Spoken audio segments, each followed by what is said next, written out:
What's cracking, everybody? Hello and welcome back to Gaming 101 with Mr. Berger.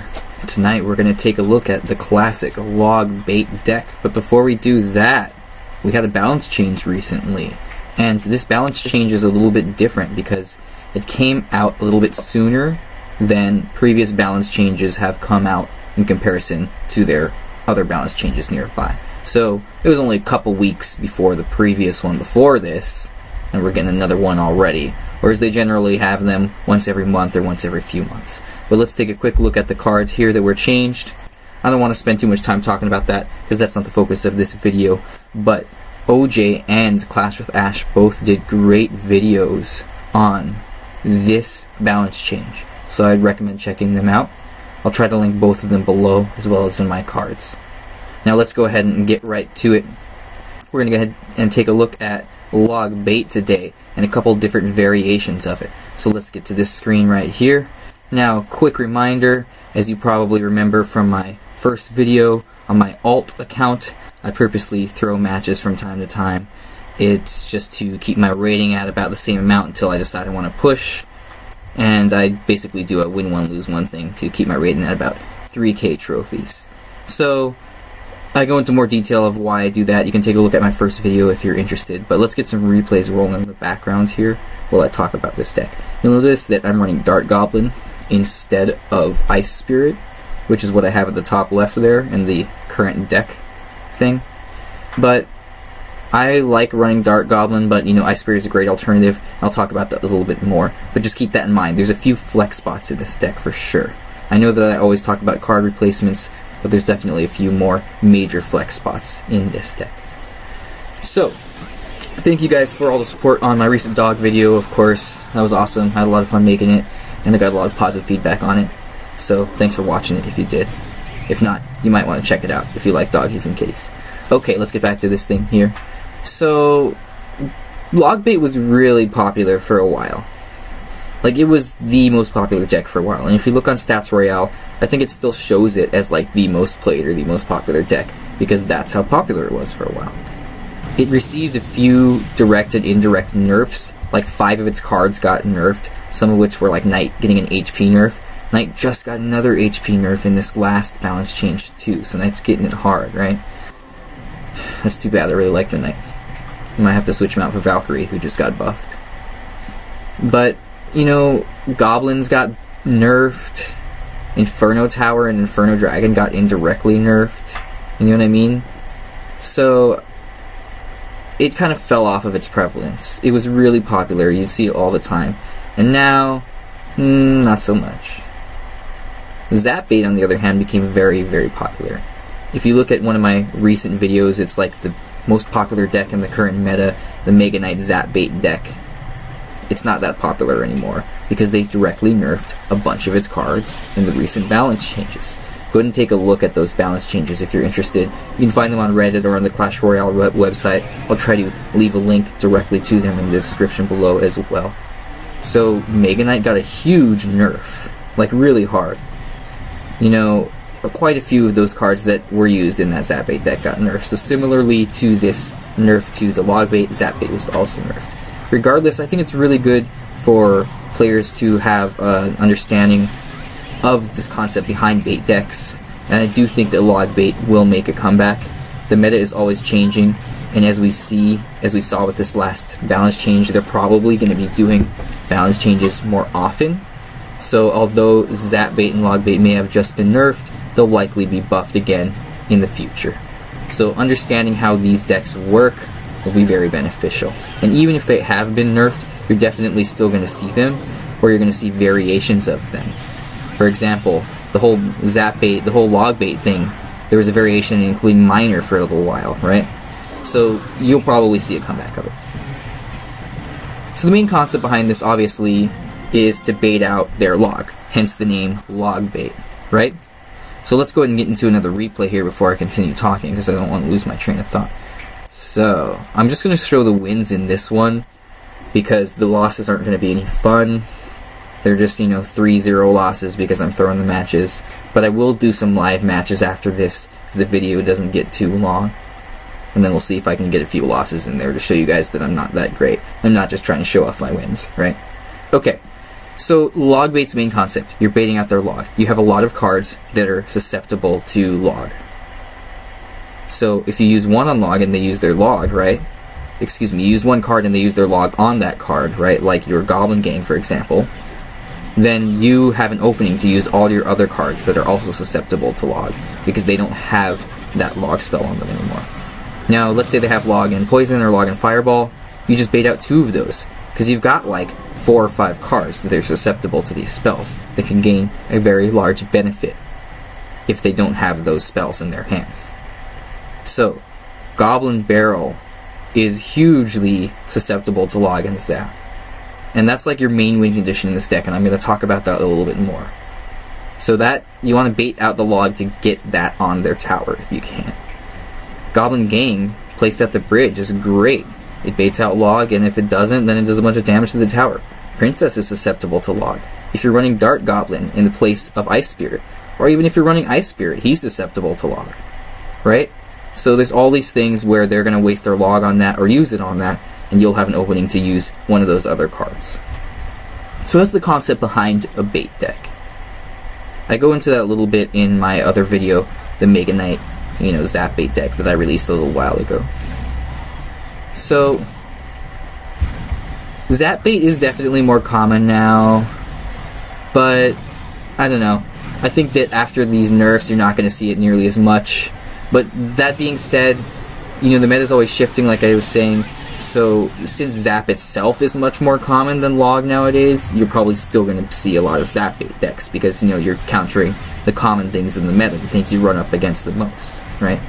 So now that I got all the kind of basic core concepts out of the way of this deck, let's talk about all the cards and the possible card replacements and the major flex spots. So first of all, those flex spots. I know I talk about card replacements all the time, but this deck has quite a few spots that commonly can be switched out.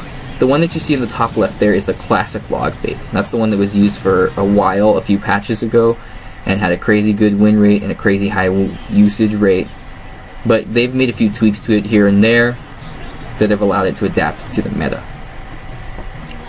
So the main differences, the main flex spots would definitely be the Ice Spirit and the Inferno Tower. Those are the 2 that you can switch out the most, I think. As you saw in some of these videos, I was running, Dart Goblin in the place of Ice Spirit, and I really like that because it's just another card that has a lot of benefit from them not having any spells to counter it.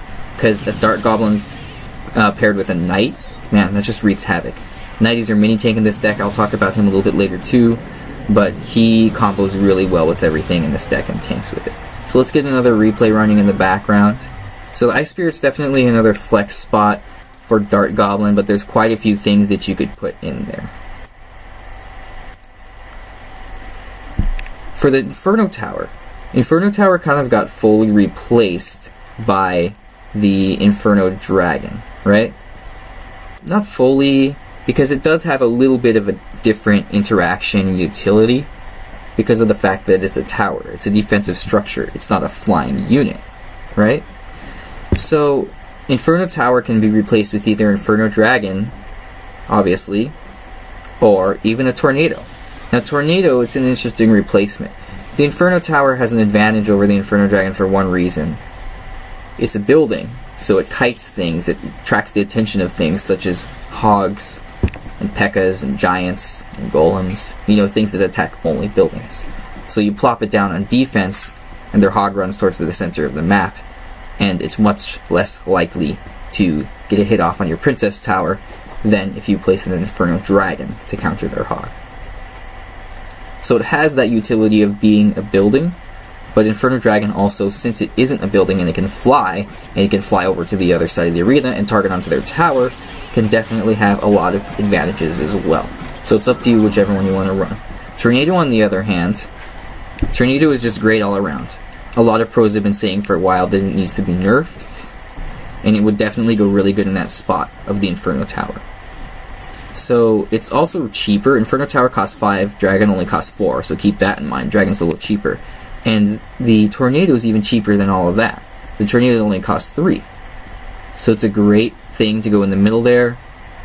to place in the middle of your side of the arena, you know, that sweet spot in between your two princess towers, when you see a hog flying towards your side of the map. I guess he's running or riding towards your side of the map, towards your princess tower. You tornado it into the center of the arena, your side of the arena. Of course, you want to use your tornado to activate the king tower with the hog first, but I went over that in another video, and that's a huge beneficial play. So make sure you activate your king tower if possible, if you're running tornado. Let's talk about other card replacements. Goblin Barrel. Can't replace it with anything. I'm sorry, but Goblin Barrel is like your main win condition. You really want it in there. If you had to, you could just replace it with any sort of other bait card, something that's susceptible to bait, to log, or zap, rather. Or even heavier spells. I would say Skeleton Barrel, but Skeleton Barrel just got the nerf stick in this last patch, so I don't know how good it's going to be right now. It lost 2 of its 8 skeletons, which is a pretty significant nerf, actually. At least it didn't lose its death damage, right? So it has that utility still. So Goblin Barrel can't really replace it with anything. If you have to, replace it with other units that are susceptible to log or zap to keep up that theme of the bait. Now, what about the Goblin Gang? Goblin Gang, again, replace it with stuff that's susceptible to zap or bait. It's definitely more of a flex spot than the barrel, because although it's a great card, it's received a few nerfs and stuff here and there, and it just isn't that, like, core, if that makes sense. Okay, let's go ahead and watch this one here. So replace it with, like, something else that's susceptible to log. So when I say that, I mean, like, a skeleton army, skeletons, goblins, spear goblins, possibly even guards would be pretty cool in this deck. Now, I mentioned replacements for the Ice Spirit, which would be the Dart Goblin. I love running that. You could also replace it with something else that's cheap, another cycle card like bats, or skeletons, or even goblins, whatever is strongest in the current meta. I already went over replacements for the Inferno Tower, so I don't need to get into that. For the Knight can obviously be replaced by Ice Golem. Look at the value of that rocket. Sorry, I just gotta pause and look at that replay there. That rocket, I only spent 6 on it, and he spent 12, and I countered it with 6, because I countered his rage and his balloon, and what was it, a witch or something there? Yeah, anyway, it was awesome. So Knight, you can replace him with an Ice Golem. There's not much else that you could replace him with. You really want that mini tank in this deck. It's really useful and beneficial. When you use the Knight, you place him down, and then you place a Goblin Gang behind him, or you shoot a Goblin Barrel off, and he tanks for them, and then they just wreak havoc on the tower while he soaks up all the damage, and a Goblin Barrel can just do so much damage. And I'll go ahead and get into that a little bit more, a little bit later, because I want to talk about that as the main win condition. So Knight, probably replace him with just an Ice Golem. If you absolutely have to, maybe like a Giant or some other tanky unit like that. A Valkyrie could probably be pretty fun too, honestly. Especially since Valk just got that buff, right? Try it out. Somebody try it out and let me know how it goes. Put Valkyrie in the place of Knight there. Log's obvious replacement is going to be Zap. You probably want the Log in this particular deck just because it seems to synergize very well with the other stuff. You'd also replace it with a heavier spell like a Fireball or a Poison. Princess's obvious replacement is always going to be Dart Goblin because it costs the same, it's susceptible to log in the same way, it's got long range similarly, so it's kind of your go-to replacement for Princess if you don't have her. Other replacements are just going to be things that are susceptible to log, just like I mentioned earlier for the Goblin Gang. For Rocket can be replaced with a few things, probably just heavy spells, like, Poison, or Fireball. I guess those are medium spells. You could run like Lightning, but Rocket is pretty awesome in this deck because this deck does a lot of chip damage and a lot of like damage over time and stuff. So Rocket's great for surprising your enemy and finishing off a tower, or getting a huge beneficial positive elixir trade like I did earlier with that Balloon and Rage combo, right? Okay, so that's all the cards. Now let's talk about opening moves. Surprisingly, you can actually use a Goblin Barrel as your opening move, but this is really important. When you use a Goblin Barrel, especially as your opening move, let's say only as your opening move for now, or one of your first few shots, right? You want to shoot it on the corner of the Princess Tower that is furthest away from the King Tower. So, to be more specific, if you're shooting your Goblin Barrel onto their right Princess Tower, then you want to shoot it onto the bottom right corner of their Princess Tower. If you're shooting it onto their left Princess Tower, you want to shoot it on the bottom left corner of their princess tower. The reason for that is because then it can't be tornadoed into the king tower if they have tornado in hand. You don't know if they have tornado in hand. Now let's go ahead and see where I use this goblin barrel here. Oh, you know what? I'm actually going to play defense. So we'll go ahead and go and do an example later, and I'll show you in some live matches too. So if you don't know what they have yet because it's the first move of the game, they might have a tornado. Now let's see where I use this goblin barrel. I actually used that one in a risky spot, but that's because I'm hoping to get off some damage. And he actually doesn't have tornado, I believe, so I know at this point that I'm safe not to have to worry about it being pulled into the king tower. Because pulling anything into the king tower, you know, and goblin barrel and hogs are like some of the most susceptible things to that little tactic there. That's hugely beneficial. Like, it makes a huge difference throughout the game. Because it activates it. It's a third tower to shoot it at everything. It shoots in both lanes. Like, it's just, you know, do the math. It's amazing. Okay, so that's an opening move. Otherwise, you can cycle things in the back. You could cycle a knight, you could cycle an ice spirit, you could place goblin gang all the way behind your princess tower. Some people argue that princess shouldn't be placed in the very back behind the tower because then they'll just poison or fireball or log her and get benefit from hitting your tower as well. So I've also heard other people say you shouldn't place it at the bridge. That's never a good idea. If you do place her at the bridge, she will get one shot off before they can react onto their princess tower, but she won't, you know, live for very long because they're going to react right away. And the princess has, you know, the potential to live for a really long time and get massive value because of that, because of her massive range. So you don't necessarily want to place her at the bridge unless you're trying to get a little bit of chip damage off or just trying to finish off their tower or something like that with one more shot. So princess in the back is what I would generally go for, or maybe in front of your king tower a little bit just to be safe so that it doesn't get hit by a spell or whatever. You could also cycle, like I said, in the back, one of the other cards, or goblin gang to the bottom right or bottom left of the tower, depending on which one you shoot. You never really want to open with a rocket or an inferno tower, because you want to save those as kind of surprise cards. Okay, that's our opening moves. Now, goblin barrel is your main win condition, as I mentioned.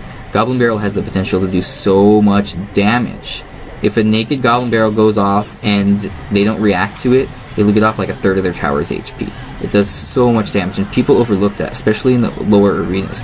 People just think, oh, it's just goblins, they're not going to do much, but they're wrong.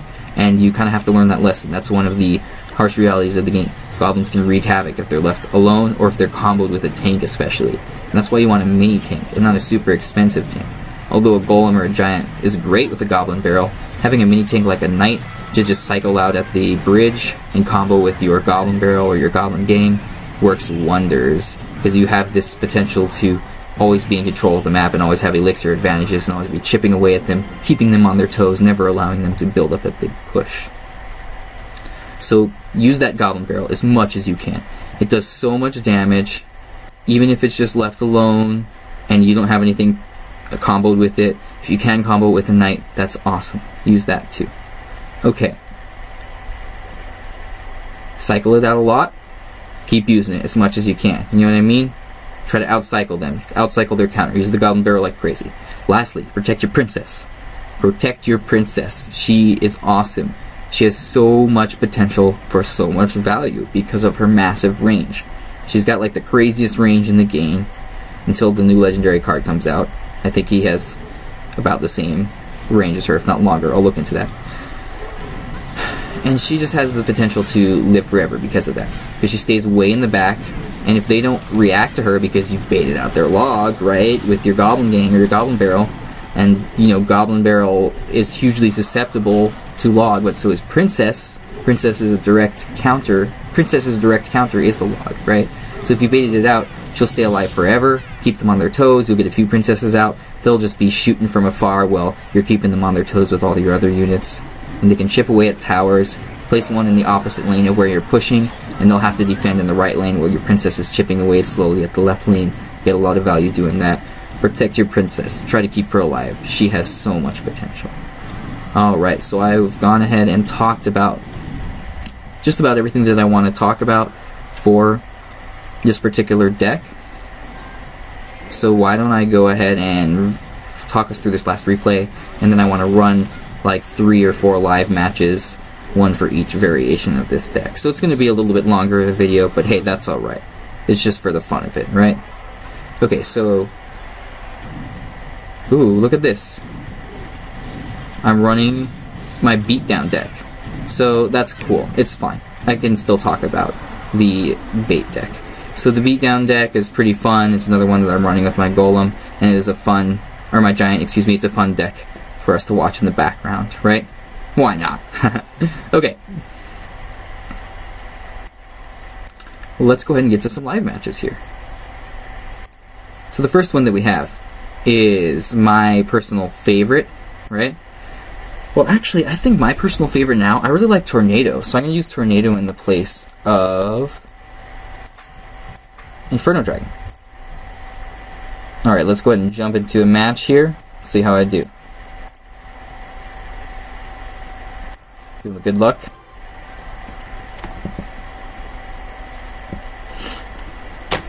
Now guys, keep in mind I'm going to be out-leveling my opponents on this account, so it might not be the most fair matches, but it's just for the fun of showcasing the deck, right?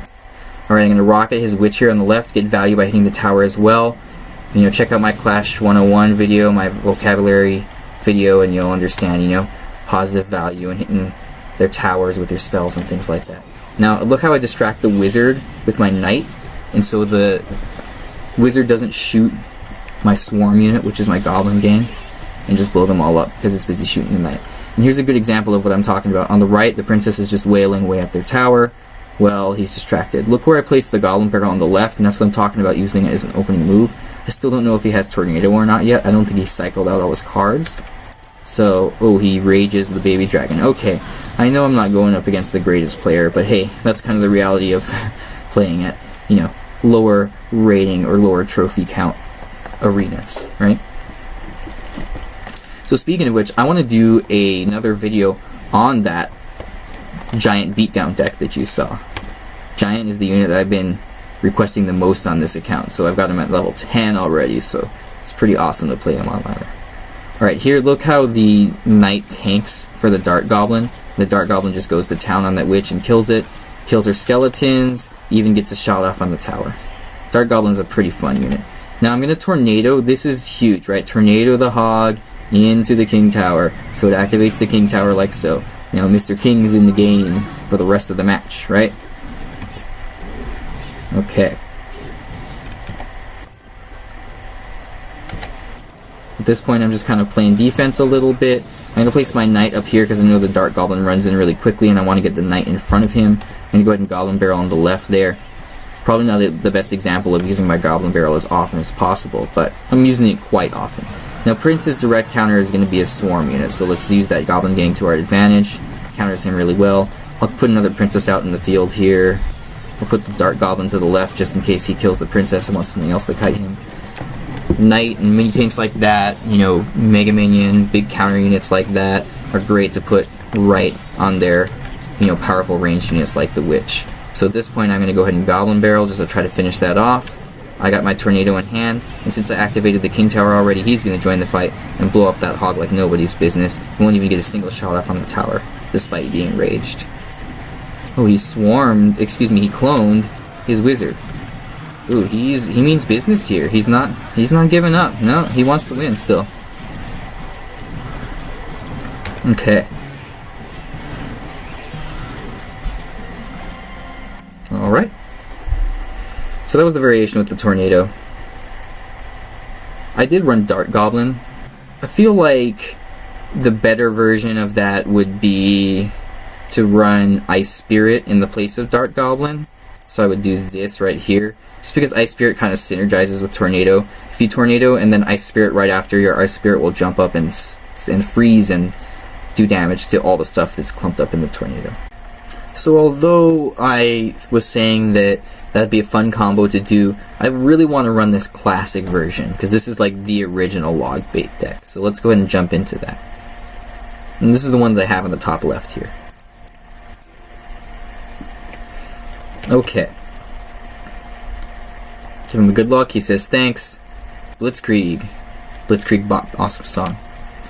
I cycle the knight in the back. I just like getting that mini tank out there. He's got a level 11 knight and he's level 10. So he means business. You know, he might be doing something similar to me. Either that or he's not a great player and he just hasn't progressed yet. Or maybe he just got on a losing streak. You know, and again, he's probably just doing the same thing as me, just purposely throwing matches to stay below. Now look at the value of this log. I wish that I had tornado so I could have tornadoed that goblin barrel into my king tower. But I'm running Inferno Tower in this version, unfortunately.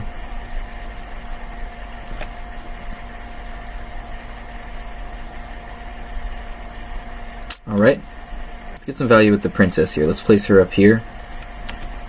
I'm going to go ahead and goblin barrel on the left there just to kind of get his attention. He zaps my princess, okay. Doesn't kill her, but alright. Well, that's an example of the placement. I shot the left tower for an opening move, although that wasn't technically an opening move, but I shot it on the bottom left there. Look at the value of this log again. So much value there. I'm just going to try to slow this down, this baby dragon down with the ice spirit and counter his goblin barrel with a goblin gang. And you know what? I think I'm probably going to lose this one, honestly. It's not looking so great for me. And when you start doing a little bit more poorly, sometimes you don't play so well, you know, like it starts to get into your head. Maybe not for, you know, professional players and for some people, but for a lot of us it does. And, you know, you start like kind of making decisions that aren't the best. I'm actually going to Inferno Tower here. That'll counter this stuff very well, because it's both, they are both high health, low damage units. Alright, that knight tanking for the princess in the tower. Alright, guys, I still got this. Now here's the use of the knight, the mini tank, with one of your goblin cards, you know, your goblin gang in this case. Now, ooh, okay, that's not the best use of goblin barrel, but actually he killed my princess, so not bad, you know, innovative, right? I just don't see that very often, and when you see things like that, it makes you wonder, like, is it good? Like, you're like, initially you're like, oh no, that's bad, people never do that, but maybe it's good, hey, it worked out, right? Alright, gotta play defense here. And go for a hard push now. Use that goblin barrel. I have not been using my goblin barrel enough in this match. Alright, there's the damage. Put the princess on the left here, because he's distracted on the right, so she can beat off a few shots before he has time to react. Look at how hard log counters goblin barrel. That's what you want to do. And you want to time it so that when the goblin barrel is flying like across the river, like it gets to your side of the river, you use your log right behind your tower, and that'll make sure that it hits their goblin barrel just in time. Alright, and that is GG for us. He laughs. Good game. Probably laughed because he shot his goblin barrel at my king tower at the end there. Okay, well, let's go ahead and do the last variation. Now you could definitely argue that there's quite a few more variations of this deck because there's multiple flex spots, but I just wanted to include the two other cards that I talked about as the main flex cards, which is going to be the Dart Goblin and the Inferno Dragon, replacing the Ice Spirit and the Inferno Tower. So let's go ahead and jump into a match with this particular deck. Alrighty. Now of course I'm throwing matches in between each of these to keep my rating at about the same as I mentioned earlier and in my first video. I see that he's going Golem on the left, so I'm going to put pressure on the right to try to counter his Golem. He won't be able to support it, and I explained this whole concept in one of my other previous videos. How if you place pressure on one lane with a cycle deck, they won't be able to counter. Excuse me, they won't be able to support their main tank in the other lane, right? So then you can counter it in that way, indirectly. Ooh, he's running a, what is it called? A Golem clone deck. Fun. I love Golem clone. I made that 2v2 Golem clone lumberjack deck, and I made a video about it. Really fun deck. You guys and gals should check it out if you haven't already. Alright, so Goblin Barrel. Let's actually wait. I'm going to wait and play tight, hang tight, to see what he has. I'll Goblin Barrel the bottom right just in case he has an Inferno, excuse me, a Tornado. He has Wizard, so that wasn't good because when you Goblin Barrel the bottom right, your goblins are all clumped up instead of spread out, so they're more susceptible to AoE damage. I'll go ahead and log all these skeletons and get the Musketeer. And for the Wizard, I'm going to go ahead and Inferno Dragon, and then place a Knight. That'll counter all of that nicely. Now Knight, even if he doesn't attack stuff, even if he can't hit air units, you can still use him to tank for you and soak up damage from things like the minions. Go ahead and Goblin Barrel on the right. Look at how that princess shot all the way from the left lane and cleared up the goblins on the right, the spear goblins on the right lane, which allowed me to, you know, get an even more beneficial Goblin Barrel off. Goblin Gang on the left here to counter his Musketeer. Naked Musketeer on the lane is easily counterable, and if you don't counter, she'll do a lot of damage. Now Minion Horde you gotta answer to, obviously. It'll do a ton of damage to your tower if you don't. I'll place the knight up in front here. He's not going to make it in time, unfortunately, to tank for the Dart Goblin, so I'm going to lose my Dart Goblin, but he does get some damage off of the tower. I go ahead and Goblin Barrel on the right here. Ooh, he counters it with Skeleton Army. Skeleton Army can actually completely shut down a Goblin Barrel if used properly. Looks like they got off a few shots there, so not too bad. Dart Goblin to counter that. Try to put a knight in front of him. Again, I'm too slow. Oh no.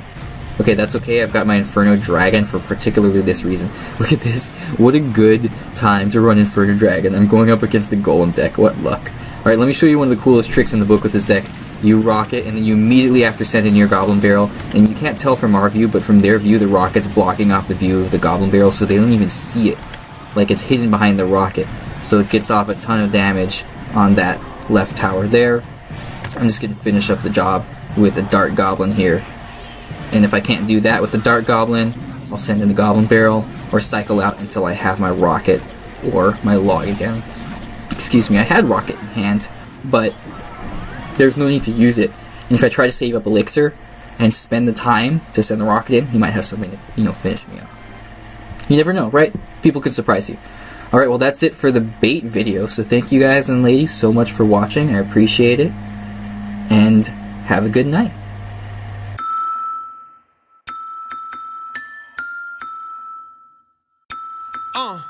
Yeah, I'ma just jump at the coop. I'ma just ball like shell swoops. I'ma just jump at the coop. I'ma just ball like shell swoops. I'ma just jump at the coop. I'ma just ball like shell swoops. I'ma just